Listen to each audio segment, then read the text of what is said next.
Mi nombre es José Luis España Corona. Mi situación no era muy buena, entonces pues es lo principal que te hace emigrar. Ver que acá no progresas, no nada, y piensas que allá te va a ir bien. Y esa fue una de las cosas que me hizo irme. Conocí unos amigos que supuestamente ellos eran polleros y me comentaron y me dijeron que me fuera a manejar con ellos, que yo me iba de chofer y que llegando a Estados Unidos íbamos a tener departamento, ropa y trabajo.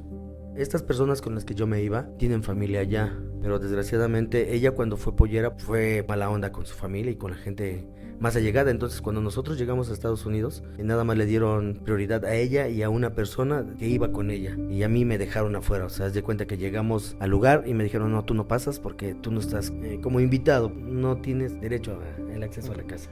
Después de estas personas con las que yo me fui, conocí a Germán, Juanito, su papá. Fueron una de las personas que son de acá de Tehuacán y me los encontré allá y fueron las personas que más me ayudaron. Pero desgraciadamente Germán era un adicto y que nomás trabajábamos un día y imagínate, irte tan lejos para trabajar un día y ganar 100, $200, pues no tiene caso. De acá nos fuimos a Tijuana, de Tijuana agarramos el camión que te lleva a Tecate y en Tecate por el monte. Y ahí fue una travesía enorme, pero sí está fuerte el paso. Pagué 80,000 pesos, di 40 y 40 cuando me pasaron. Llegamos a Los Ángeles, de ahí nos mandaron al este de Los Ángeles y en el este de Los Ángeles se le pagó a los otros 40. Los obstáculos, uno de ellos fue la patrulla fronteriza, que al pasar tenías que ponerte cobijas en los tenis para no hacer marcas y aún así no pudimos pasar la primera vez y nos tuvimos que regresar porque llegó la patrulla y todos para atrás.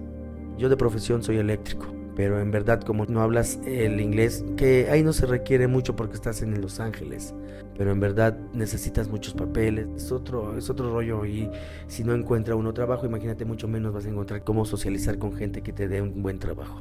En el primer pase sí me tocó ver cómo una chava se fue dentro de unas piedras, porque ellos te dicen cómo bajar con los pies hacia arriba, como resbaladilla, pero con los pies así, o hacia abajo, y la chava no hizo caso, y cuando llegó al hoyo no se pudo parar y se fue. Ese fue en el primer intento. En el segundo intento íbamos como 15 y por las patrullas y por todo eso regresamos como 6 o 7 al campamento.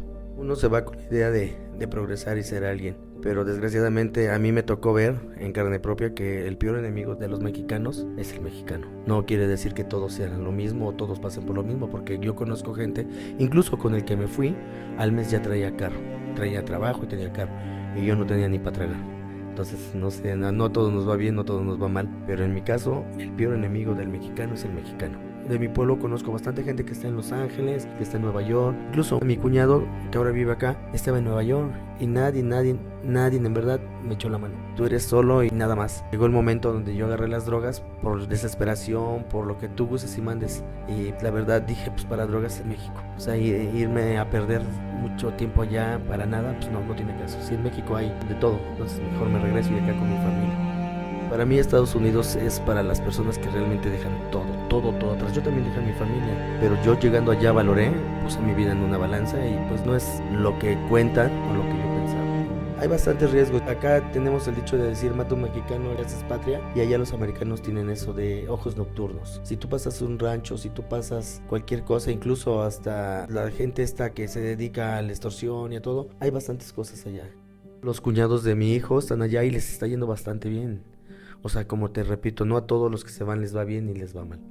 A algunos les va bastante bien, a algunos les va bastante más mal que a mí porque quedan muertos, quedan desaparecidos.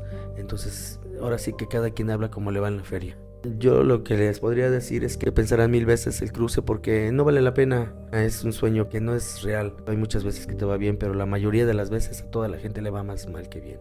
Si se van, pues se tienen que adaptar, porque no puedes llegar y poner o mandar. Entonces tienes que llegar y acatar y hacer todo, porque tú ves la migra y corres, te escondes, tú ves esto, o sea, y que no puedes tirar basura, que cosa que acá hacemos, que tires la basura y que esto y allá no, o sea, ya te penan y luego te mandan a corte. Entonces sí, yo lo único que les puedo decir es que no lo que cuentan es verdad, o sea, porque todos cuentan lo bien que ahorita en estos momentos están pasando, pero nunca te cuentan lo que tienes que pasar para llegar a donde estás. Porque si hicieran conciencia de eso, te apuesto que el 80% de las personas que se van no se irían.